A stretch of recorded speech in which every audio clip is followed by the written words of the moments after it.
So festival வந்தாச்சு. நிறைய sweet செஞ்சுருப்பீங்க, கேக் செஞ்சுருப்பீங்க, different types of cake செஞ்சுருப்பீங்க.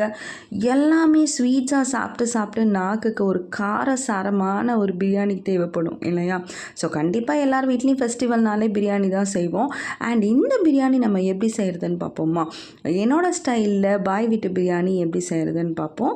And ரொம்ப சிம்பிளுங்க, ஆனால் டேஸ்ட் அட்டகாசமாக இருக்கும். கண்டிப்பாக சொல்கிறேன், இந்த மாதிரி பிரியாணி நீங்கள் செஞ்சு கொடுத்தீங்கன்னா திரும்ப இந்த மாதிரி பிரியாணி தான் கேட்பாங்க. ஸோ வாங்க எப்படி செய்கிறதுன்னு பார்ப்போம். ஸோ இதுக்கு நான் பார்த்தீங்கன்னா ஃபஸ்ட்டு எப்பயுமே சிக்கன் மேரினேட் பண்ணிடுங்க. So 2 spoon ginger garlic paste போட்டிருக்கேன். அண்ட் ஒரு 2 to 3 ஸ்பூன்ஸ் ஆஃப் கர்ட் போடுறேன். அண்ட் காரத்துக்கு சில்லி பவுடர் அண்ட் சால்ட்டு, அவ்வளோதாங்க. லெமன் கூட நான் ஆட் பண்ண போகிறதில்ல. இந்த கர்ட்லேயே பார்த்தீங்கன்னா சிக்கன் நல்லா சாஃப்ட் ஆகிடும். ஸோ பார்த்தீங்கன்னா ஒரு 3 ஸ்பூன்ஸ் குட்டி ஸ்பூனில் தான் சில்லி பவுடர் போடுறேன். ஸோ டீஸ்பூன் டேபிள் ஸ்பூன்னு பார்த்தீங்கன்னா டேபிள் ஸ்பூனில் 1 ஸ்பூனுக்கு வரும். இது நான் டீஸ்பூன்னா ஒரு 3 ஸ்பூன் வரும். ஸோ இது பாருங்கள். நெக்ஸ்ட்டு அதை நான் மேரினேட் பண்ணி ஒரு 1 hour அப்படியே செட் பண்ணிடுங்க. ஸோ நெக்ஸ்ட்டு நான் ஃபஸ்ட்டு என்னென்னலாம் இதுக்கு சோக் பண்ணணும் அதெல்லாம் பண்ணிடுறேன். அண்ட் இதுக்கு காஷ்மீரி சில்லி எடுத்திருக்கேன். So there is no artificial colouring here.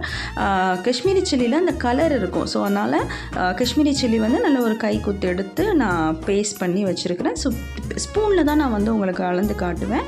So don't worry. Next rice. So நான் 1 kg ரைஸ் பார்த்திங்கன்னா அளந்து சோக் பண்ணி வச்சுட்டேன். ஸோ ஃபஸ்ட்டு இந்த சோக்கிங் எல்லாமே பண்ணிட்டதுக்கப்புறமா நெக்ஸ்ட்டு நம்ம தாளிக்க போகிறோம். தாளிப்புக்கு 4 வெங்காயம் 6 தக்காளி எடுத்திருக்கேன். ஸோ நெக்ஸ்ட்டு பார்த்திங்கன்னா கீ அண்ட் ஆயில் சரிசமமாக எடுத்திருக்கேன். அதாவது கீ எவ்வளோ போடணும் அதுக்கு தகுந்த ஆயில் போட்டிருக்கேன். அண்ட் இந்த ஸ்பைசஸில் பார்த்திங்கன்னா ஏலக்காய், பட்டை, கிராம்பு, பிரிஞ்சி இலை. ஸோ ஏலக்காய் தாராளமாக போட்டுக்கோங்க. நான் கவுன்ஸ் எல்லாம் எடுக்கல, நல்ல ஒரு கையில் அளவாக எடுப்பேன். அண்டு பட்டை ஒரு 4 துண்டு, அண்டு கிராம்பு ஒரு 3 துண்டு, 3லேருந்து 4 துண்டு போட்டுக்கோங்க.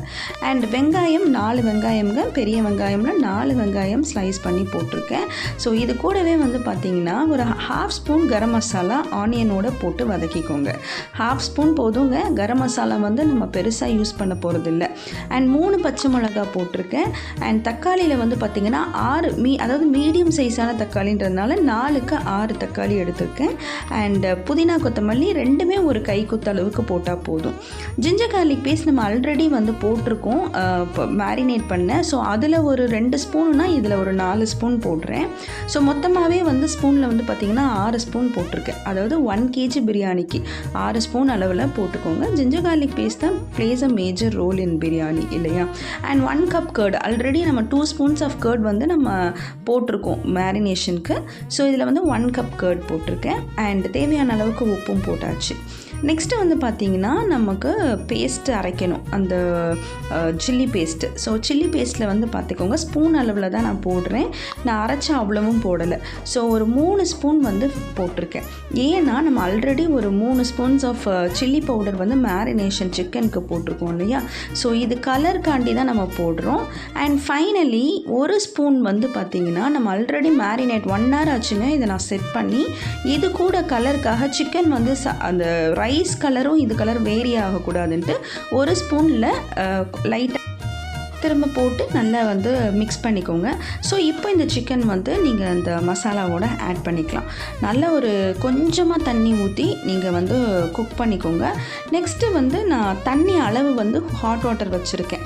எப்படின்னா 1க்கு 1.5, நான் 1 டம்ளர் அரிசிக்கு 1.5 டம்ளர் தண்ணின்ற மாதிரி நான் கெட்டிலில் போட்டு எடுத்துட்டேன். ஸோ உடனே கொதி வந்துருச்சு. ரைஸை போட்டதுக்கப்புறம் 1 லெமன் ஸ்க்வீஸ் பண்ணிக்கோங்க. அண்ட் ஸ்க்வீஸ் பண்ணி தம் போட்டுருங்க. இந்த மாதிரி மூடி போட்டு தம் போட்டு எடுத்திங்கன்னா தான் சூப்பராக இருக்கும். அண்ட் ஈரப்பதம் இருக்கவே கூடாது. அதுக்காக தான் சொல்கிறேன், நம்ம மேலே மூடி போட்டு தம்மை போட்டிங்க அப்படின்னா தம் போடுறதுக்கு மேலே ஏதாவது ஒரு பெரிய வெயிட்டை வச்சிங்கன்னா தான் இந்த மாதிரி நல்லா குக் ஆகி ஈரப்பதம் இல்லாமல் வரும். பாருங்கள், ரைஸ் அப்படியே செம்மையாக இருக்குது பாருங்கள். ரொம்ப ரொம்ப ரொம்ப ரொம்ப சூப்பராக இருக்கும். ஒன்றோட ஒன்று ஒட்டாமல் நல்லா உதிரியாக இருக்கும். ஆக்சுவலி இப்போ நான் சூட்டோடு இருக்கிறதுனால இப்படி இருக்குது. நான் உங்களுக்கு கையில் எடுத்து காட்டுறேன் பாருங்கள் எப்படி வந்திருக்கு பிரியாணி அப்படின்ட்டு. உண்மையிலே ரொம்ப டேஸ்டி அண்ட் சாஃப்ட் அண்ட் மாய்ஸ்சராக இருக்கும் உங்களுக்கு. ஏன் அப்படின்னா நம்ம சிக்கனை மேரினேட் பண்ணுறதுல தான். ஸோ எல்லாருமே சிக்கன் அப்படியே போடுவாங்க. பட் மேரினேட் பண்ணி அந்த சிக்கன் போடுறப்ப சிக்கனும் ரொம்ப சாஃப்டாக இருக்கும். அட் த சேம் டைம் உங்களுக்கு உடையாமல் ரொம்ப நல்லாயிருக்கும். கண்டிப்பாக வீட்டில் செஞ்சு பார்த்துட்டு கமெண்ட் பண்ண மறக்காதீங்க.